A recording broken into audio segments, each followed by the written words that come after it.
দেশনেত্রী জানাজা, দাফন, মঞ্চসূচির সমস্ত কাজগুলো সুষ্ঠুভাবে সম্পন্ন করার জন্য কোঅর্ডিনেট করার জন্য তারা আমাকে জানিয়েছিলেন ক্যাবিনেট থেকে। সেখানে আলোচনা হয়েছে, একটু পরেই আপনারা সেগুলো জানতে পারবেন, তাদের প্রেস সেক্রেটারি আপনাদেরকে জানাবে।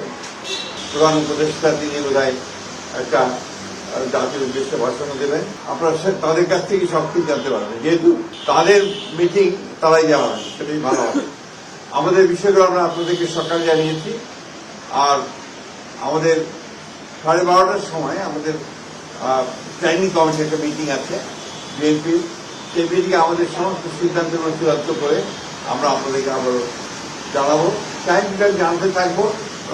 সেক্ষেত্রে আপনাদের কাছে আমরা সর্বাত্মক সহযোগিতা চাইব। আপনারা সবাই দেশনেত্রী বেগম খালেদা জিয়ার জন্য দোয়া করবেন।